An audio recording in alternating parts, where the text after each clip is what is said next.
आज हम चर्चा करेंगे application of Hindu law, Hindu विधि के लागू होना पर।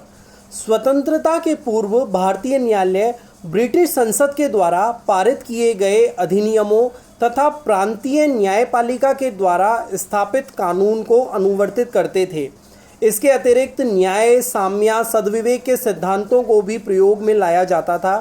सन 1774 के बाद भारतीय ब्रिटिश विधि प्रशासकों ने समय समय पर यह घोषणा की कि हिंदू लोग विधि एवं प्रथाओं से उस सीमा तक अनुशासित थे जहां तक कि वह संसद के द्वारा रचित विधि के विपरीत नहीं थे।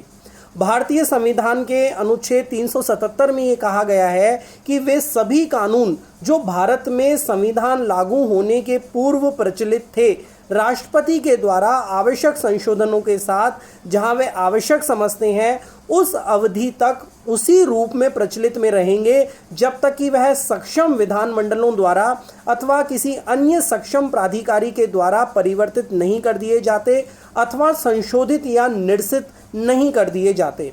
इस प्रकार 4 नए अधिनियम, हिंदू विवाह अधिनियम 1955, हिंदू उत्तराधिकार अधिनियम 1956, हिंदू अवयस्कता और संरक्षकता अधिनियम 1956, हिंदू दत्तक तथा भरण पोषण अधिनियम 1956 भारतीय संसद के द्वारा पारित किए गए।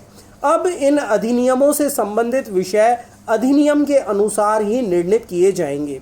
इस संबंध में एक प्रश्न स्वाभाविक रूप से उठता है कि हिंदू विधि किसके ऊपर लागू होती है।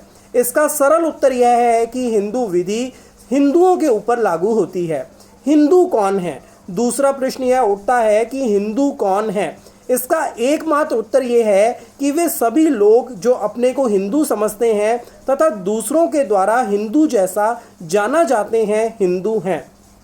वस्तुतः हिंदू शब्द किसी जाति अथवा संप्रदाय का बोधक नहीं है और न यह शब्द किसी विशेष धर्म का ही वाचक है। हिंदू कहे जाने वाले व्यक्तियों के आधार तथा रीति रिवाजों में इतना अधिक विरोध है कि हिंदू शब्द के सांस्कृतिक इकाई का बोधक होने की बात अत्यंत आश्चर्यजनक प्रतीत होती है। इसके अंतर्गत घोर मूर्ति पूजक से लेकर अनिश्वरवादी वर्ग के लोग भी समझे जाते हैं। हिंदू धर्म में कोई एक ही पैगंबर नहीं हुआ, कोई एक ही देवी देवता की उपासना नहीं बताई गई, कोई एक ही मत एवं आस्था का उदय नहीं हुआ, कोई एक ही दर्शन अथवा विचारधारा का अभ्युदय नहीं हुआ जिससे ये कहा जाता कि उसमें से किसी एक में विश्वास करने वाला व्यक्ति ही हिंदू है। यज्ञ पुरुष दास जी बना मूल दास के निर्णय में उच्चतम न्यायालय ने हिंदू कौन है इस प्रश्न पर विचार किया और हिंदू शब्द की उत्पत्ति के संबंध में यह कहा गया कि आर्य भारत में आने के पश्चात सिंधु नदी के मैदान में बस गए और सैंधव कहलाए। बाद में इसी सैंधव शब्द से हिंदू शब्द की व्युत्पत्ति हुई। ऐतिहासिक रूप में हिंदू शब्द किसी धर्म विशेष का संकेत नहीं करता, वरन मूलतः एक भौगोलिक सीमा के अंतर्गत रहने वाले व्यक्तियों को इंगित करता था। अब हिंदुओं में इतने अधिक मतांतर एवं संप्रदाय उत्पन्न हो गए हैं कि किसी एक मत एवं आस्था में विश्वास करने वाले व्यक्तियों को ही हिंदू नहीं कहा जा सकता। यह शब्द अत्यंत व्यापक अर्थ में प्रयुक्त होता है और उन सभी व्यक्तियों को हिंदू कहा जाएगा जो अपने को हिंदू कहते हैं तथा हिंदू धर्म एवं संस्कृति के अनुसार आचरण करते हैं। यज्ञ पुरुष दास बना मूलदास के निर्णय में न्यायाधीश गजेंद्र गढ़कर ने हिंदू धर्म की विशेषता तिलक के शब्दों में इस प्रकार बताई कि वेदों को आदर देना तथा इस तथ्य को स्वीकार करना कि मोक्ष के तरीके अथवा रास्ते भिन्न भिन्न हैं तथा बहुदेववाद के सिद्धांत में विश्वास करना हिंदू धर्म के विशिष्ट लक्षण हैं। ये सत्य है कि हिंदू धर्म में उपयुक्त रीति से विश्वास करने वाला व्यक्ति हिंदू होता है, किंतु इसके साथ यह भी बात है कि उपयुक्त ढंग से विश्वास न करने वाला व्यक्ति भी हिंदू हो सकता है। कोई भी व्यक्ति तभी हिंदू नहीं समझा जाता जब तक कि उसने स्पष्ट रूप से दूसरे धर्म को अपना लिया हो। हिंदू धर्म के अनुसार आचरण ना करने मात्र से अथवा निरीश्वरवादिता में विश्वास करने से अथवा पाश्चात्य सभ्यता के अनुसार जीवन व्यतीत करने से कोई व्यक्ति हिंदू होने से वंचित नहीं हो जाता। हिंदू शब्द में वे सभी लोग सम्मिलित समझे जाते हैं जो या तो हिंदू धर्म में जन्म से या माता पिता से प्राप्त आस्था रखते हैं, तथा वे व्यक्ति जो दूसरे धर्म से परिवर्तित होकर हिंदू धर्म में आस्था करने लग गए हैं। प्राचीन हिंदू सिद्धांत के अनुसार हिंदू जन्म से होता है, बनाया नहीं जाता। इस प्रकार प्राचीन हिंदू विधि के अंतर्गत संपरिवर्तन से हिंदू बनने का अधिकार प्राप्त नहीं था, क्योंकि इस विषय पर मूल ग्रंथों के पाठ अत्यंत कठोर हैं। हिंदू विधि के लागू होने के लिए यह आवश्यक है कि वह व्यक्ति जन्म से ही हिंदू बना रहे, किंतु बाद की प्रथा से दूसरे धर्म के व्यक्ति अपना धर्म परिवर्तन करके हिंदू धर्म में सम्मिलित हो सकते हैं। आर्य समाजियों ने इस संबंध में शुद्धि संस्कार को आवश्यक बताया, जिसके द्वारा दूसरे धर्म का मानने वाला भी हिंदू बनाया जा सकता है।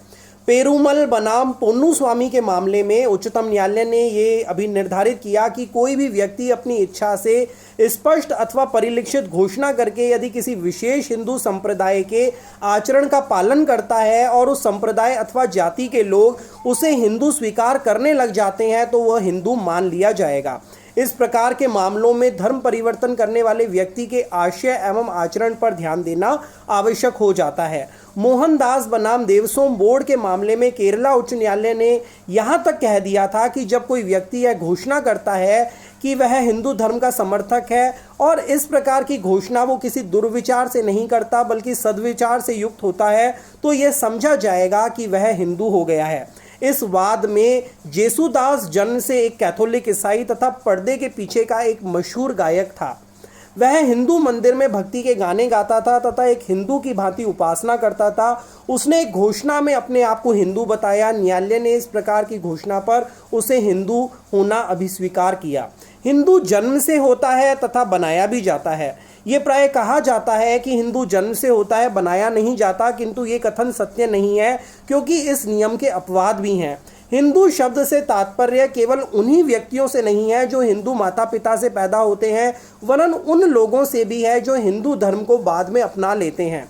किंतु यदि कोई हिंदू अपना धर्म त्याग कर अन्य धर्म को अपना लेता है तो वह हिंदू धर्म से अनुशासित नहीं रह जाता और वह दूसरे धर्म में आ जाएगा। इस प्रकार यदि वह हिंदू किसी अन्य धर्म जैसे ईसाई, इस्लाम में परिवर्तित हो जाता है तो वह हिंदू विधि से शासित नहीं होगा। वे व्यक्ति जिन पर हिंदू विधि लागू होती है, इस संबंध में हमें हिंदू विवाह अधिनियम 1955, हिंदू उत्तराधिकार अधिनियम 1956, हिंदू अवयस्कता और संरक्षकता अधिनियम 1956 तथा हिंदू दत्तक तथा भरण पोषण अधिनियम 1956 में दिए गए हिंदू शब्द की परिभाषा का अवलोकन करना होगा। इन अधिनियमों में उन व्यक्तियों की एक सूची प्रदान की गई है जिनके ऊपर हिंदू विधि लागू होती है। इस प्रकार अब हिंदू विधि से अनुशासित होने वाले व्यक्तियों का स्पष्टीकरण हो चुका है। इन अधिनियमों के अनुसार कुछ व्यक्ति जिनके ऊपर हिंदू विधि लागू होती है वो हैं वे व्यक्ति जो न केवल जन्म से हिंदू हैं वरन धर्म से भी हिंदू हैं, अर्थात हिंदू धर्म में परिवर्तित हो गए हैं। उच्चतम न्यायालय ने भी यह अभिनिर्धारित किया कि एक हिंदू पिता तथा ईसाई माता से उत्पन्न पुत्र, जबकि विशेष अधिनियम 1954 के अंतर्गत हुआ है, हिंदू माना जाएगा, जबकि पिता ने अपने को हिंदू ही घोषित किया। वे अवैध संतानें जिसके माता पिता हिंदू थे, वे अवैध संतानें जहां पिता ईसाई है, माँ हिंदू है तथा संतान का लालन पालन हिंदू जैसे हुआ है, जैसे किसी संयुक्त परिवार में जहां सहदाई की पद्धति है वहां पिता की वरिष्ठता तथा पुत्र का जन्म सहदायिक होने का सिद्धांत लागू होता है। भारतीय बौद्ध, जैन या सिख धर्म परिवर्तन कर हिंदू बने हुए व्यक्तियों के अतिरिक्त वे भी व्यक्ति जो जन्म से हिंदू होते हुए भी धर्म परिवर्तन द्वारा अन्य धर्म में चले गए थे और पुनः हिंदू धर्म में आ जाते हैं, मतलब हिंदू धर्म से संपरिवर्तित होके कन्वर्ट होके किसी अन्य धर्म में संपरिवर्तित हो गए और वापस पुनः रिकन्वर्ट होके हिंदू बन गए हैं। ब्रह्म समाजी, आर्य समाजी, छोटा नागपुर के संथाल हिंदू विधि से उस सीमा तक शासित होते हैं जहां तक उनकी रूढ़ियों परिवर्तित नहीं हो गई है। अभी हाल ही में जो हिंदू अधिनियम पास हुए हैं उनके अनुसार जैसा पहले कहा जा चुका है कि हिंदू शब्द को एक व्यापक अर्थ में प्रयुक्त किया जाता है। वे सभी व्यक्ति जो हिंदू धर्म के किसी भी स्वरूप अथवा विकास के होने के नाते हिंदू माने जाएंगे, भले वो हिंदू धर्म के वीर शैव, लिंगायत, ब्रह्म समाज, प्रार्थना समाज, आर्य समाज के अनुयायी हो। ऐसा कोई भी व्यक्ति जो धर्म से बौद्ध हो, धर्म से जैन हो, धर्म से सिख हो, वो भी हिंदू विधि से शासित होगा। ऐसा कोई भी व्यक्ति जो मुसलमान नहीं है, ईसाई नहीं है, पारसी नहीं है, यहूदी नहीं है, जब तक कि यह सिद्ध ना कर दिया जाए कि यह अधिनियम अगर पास ना किए जाते तो वे किसी बात के जिसके विषय में कि इसमें व्यवस्था की गई है हिंदू विधि या उस विधि के भाग अथवा किसी भी रूढ़ि अथवा प्रथा के द्वारा शासित नहीं होते। निम्नलिखित कुछ कोटियां हैं जिनमें व्यक्ति हिंदू, बौद्ध या जैन, सिख हैं। ऐसा कोई भी बालक, चाहे वह धर्मज हो या अधर्मज, जिसके माता पिता दोनों धर्म से हिंदू, बौद्ध, जैन या सिख हैं। ऐसा बालक धर्मज या अधर्मज जिसके माता पिता में से कोई भी एक धर्म से हिंदू, बौद्ध, जैन या सिख है और उसका लालन पालन ऐसे माता अथवा पिता के कुटुंब, समुदाय, वर्ग या परिवार के सदस्य के रूप में किया गया है। ऐसा कोई भी व्यक्ति जिसने हिंदू, बौद्ध, जैन या सिख धर्म ग्रहण कर लिया है अथवा पुनः ग्रहण कर लिया है। ऐसा कोई भी बालक जो चाहे धर्मज हो या अधर्मज, जिसके माता पिता से हिंदू, बौद्ध, जैन या जिसके माता पिता धर्म से हिंदू, बौद्ध, जैन या सिख हों। वे व्यक्ति जिन पर हिंदू विधि लागू नहीं होती वो कौन है? हिंदू पिता के द्वारा ईसाई माता के गर्भ से उत्पन्न हुए अवैध बालक जिनका लालन पालन ईसाई की भांति हुआ है, अथवा हिंदू पिता द्वारा मुसलमान माता के गर्भ से उत्पन्न बालक जिसका पालन पोषण मुसलमान जैसा हुआ है, उस पर हिंदू विधि लागू नहीं होगी। वे हिंदू जिन्होंने ईसाई धर्म ग्रहण कर लिया है, ऐसे परिवर्तित हिंदू के मरने पर उसकी संपत्ति का उत्तराधिकार संबंधी प्रश्न भारतीय उत्तराधिकार अधिनियम 1925 के अनुसार होगा। हिंदुओं के वे उत्तराधिकारी जिन्होंने एक अलग संप्रदाय या दल किसी विशेष धर्म या प्रथाओं के साथ बना लिया है जो सिद्धांत के रूप में शास्त्रों के नियमों से इतने भिन्न या विपरीत हैं जो स्पष्ट रूप से हिंदू धर्म के बाहर माने जा सकते हैं। हिंदू धर्म से मुसलमान, ईसाई धर्म में परिवर्तित हुए व्यक्ति। हिंदू विधि जैसा कि भारतीय न्यायालयों में लागू की जाती है, सभी विषयों में हिंदुओं के साथ लागू नहीं की जाती, यह कुछ ही विषयों में लागू की जाती है। इसके साथ एक बात यह भी सत्य है कि हिंदू विधि का मूल रूप ही हिंदुओं के लिए लागू नहीं होता। समय समय पर अनेक संशोधनों तथा परिवर्तनों के द्वारा इस विधि में अत्यधिक प्रभाव डाला गया है और इस प्रकार आज जो हिंदू विधि हिंदुओं के लिए लागू होती है वो बहुत कुछ परिवर्तित रूप में है। सामान्य रूप से हिंदू विधि जैसा भारतीय न्यायालयों के द्वारा प्रयोग में लाई जाती है वो उत्तराधिकार, धार्मिक प्रथाएं वह अन्य मामले हैं जहां हिंदू विधि को या तो स्पष्ट विधायन के कारण अथवा न्याय, साम्य या सद्विवेक के कारण भारतीय न्यायालयों के द्वारा मान्यता प्रदान की जाती है, जैसे दत्तक ग्रहण, भरण पोषण, विवाह, उत्तराधिकार, अवयस्कता और संरक्षकता, पारिवारिक संबंध, इच्छा पत्र, दान, बंटवारा।